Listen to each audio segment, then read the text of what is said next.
Halo semuanya, kembali lagi di channel Hobi Mengupas. Di video kali ini, kita akan mengupas alur cerita dari film The Pinebird, yang dirilis pada tahun 2019.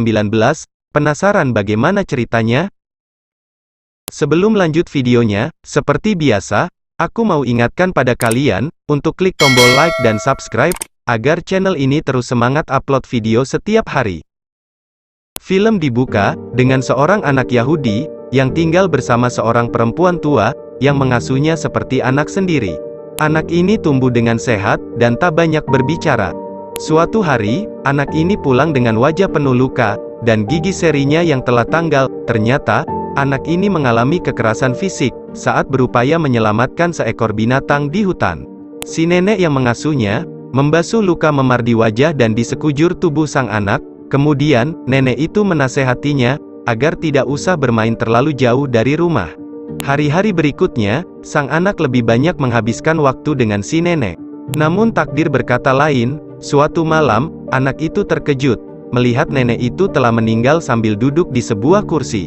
Naas baginya, saat ia terkejut, lampu api yang dipegangnya tiba-tiba terjatuh dan membakar rumah kayu yang selama ini ditempatinya untuk tinggal. Kini, anak itu tinggal sebatang kara. Disinilah perjalanannya dimulai. Anak itu melakukan perjalanan untuk bertahan hidup di tengah perang sedang berlangsung. Anak ini terdampar di sebuah pedesaan, yang mana penduduknya menganggap anak ini sebagai anak setan. Dia pun dihina dan diusir dari desa itu, tapi seorang dukun membeli anak ini untuk dijadikan pelayannya.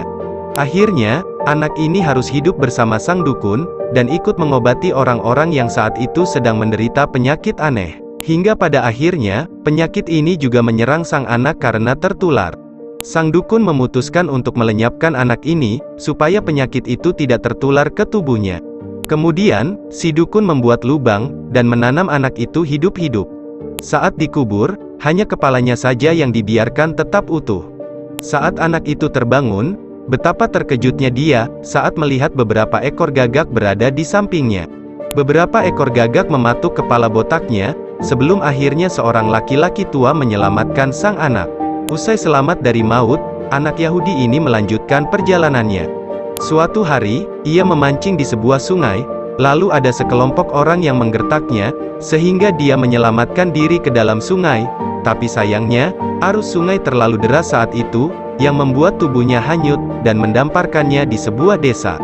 Di desa ini, anak itu diselamatkan oleh seorang pemuda yang bekerja pada sebuah pabrik penggilingan gandum milik sebuah pasangan parubaya. Anak itu tinggal beberapa hari bersama mereka dan turut bekerja bersama mereka. Suatu hari, anak itu memutuskan pergi dari rumah karena ada suatu tragedi yang terjadi. Tak lama di perjalanan, ia bertemu dengan penjual burung. Dia pun tinggal bersamanya dan mengajarinya beberapa hal cara untuk menangkap burung. Anak itu cepat belajar, dan segera dipercayakan untuk mengelola bisnisnya. Tapi suatu hari, sang penjual burung yang kesepian itu, memutuskan untuk mengakhiri hidupnya dengan bunuh diri. Kini dia tinggal sendiri. Ia juga memutuskan untuk melepaskan semua burung kembali ke alam bebas. Ia pun pergi ke desa lain. Di desa ini sekelompok pejuang sedang melakukan patroli.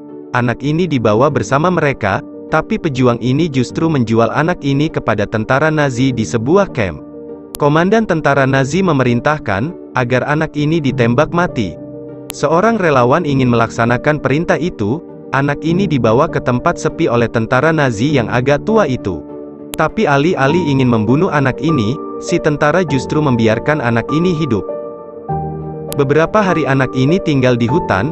Ia menyaksikan sebuah pembantaian yang dilakukan oleh tentara Nazi kepada orang-orang Yahudi dari balik hutan. Saat semua tentara pergi, anak ini menghampiri mayat-mayat para Yahudi. Di sana, ia bertemu sisa makanan dan pakaian.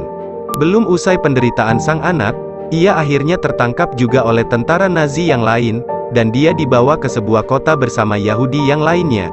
Di kota ini, para Yahudi mengalami penghakiman. Tapi anak Yahudi ini pintar mengambil hati seorang tentara Nazi, yang membuat hidupnya selamat dari kematian, untuk kesekian kalinya. Selanjutnya, ia diasuh oleh seorang pendeta di suatu gereja. Saat sedang melakukan ibadah di gereja, ada seorang yang ingin mengasuh anak Yahudi ini. Dia meminta kepada pendeta untuk memberikan anak Yahudi itu kepadanya.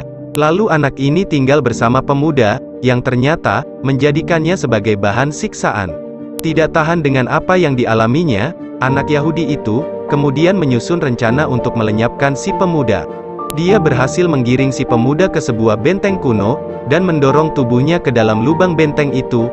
Karena kejadian itu, si pemuda harus mengakhiri hidupnya di sana. Anak ini lalu kembali ke gereja, tapi sayang, pendeta yang mengasuhnya telah dinyatakan wafat. Anak ini kemudian diambil pendeta lain.